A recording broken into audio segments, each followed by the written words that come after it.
We have a bank teller with 3 lanes, and the probability that the first lane is busy is 0.6. The probability that the second lane is busy is 0.3.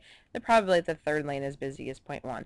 If these happen to be busy independently of one another, we want to look at x being the total number of busy lanes. Let's find the probability distribution for x. So let's start with the possibility that we would have no busy lanes. So we want to look at x being equal to 0. We could have no busy lanes if the first lane was not busy, which happens with the probability of 0.4. So 1 minus the 0.6. The second lane not being busy would be 1 minus 0.3, so that happens with the probability of 0.7. And then a probability of 0.9 that the third lane is not busy.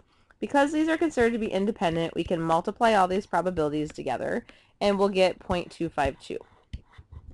The second most easiest case will be x equal 3. How could we have all lanes be busy? The first lane is busy with probability 0.6, second lane busy with probability 0.3, and third lane busy with probability 0.1. If we multiply all these together, we get 0.018.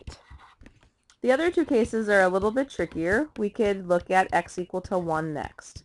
The probability of having one busy lane has 3 choices. We could have first lane be busy, we could have second lane busy, or third lane busy. If the first lane was busy, that would happen with a probability 0.6, and we are having exactly one busy lane, so the other lanes are not busy. Lane 2 is not busy with probability 0.7. Lane 3 is not busy with probability 0.9. We could also have the second lane be busy, so we'll add these together. If the second lane was busy, that would happen with a probability of 0.3. The other two lanes are not busy with probability 0.4 for the first lane and 0.9 for the third lane. And then we have one more option, which is to have the third lane be busy. So if we have the first one not busy with 0.4, second one not busy with 0.7, and the third one is busy with 0.1. If we multiply our 3 probabilities together for each case and then add these 3 together, we will get a total probability of 0.514.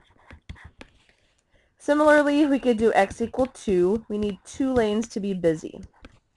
So we could have lane 1 and 2 be busy, 0.6, 0.3, and the last lane is not busy with 0.9.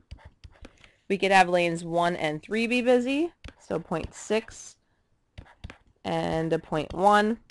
That would mean lane 2 is not busy with 0.7. Or we could have the last option, which is to have lane 1 not busy and the other 2 are busy. This gives us a probability of 0.216. We could then list these all in a table. Possibilities for number of busy lanes, 0, 1, 2, and 3. Probability for 0 is 0.252. Probability for 1, 0.514. For 2, our probability is 0.216. And for 3, 0.018. Now, if you're finding a probability distribution like this yourself, it is always good practice to add all of those probabilities and make sure they add up to a total of 1.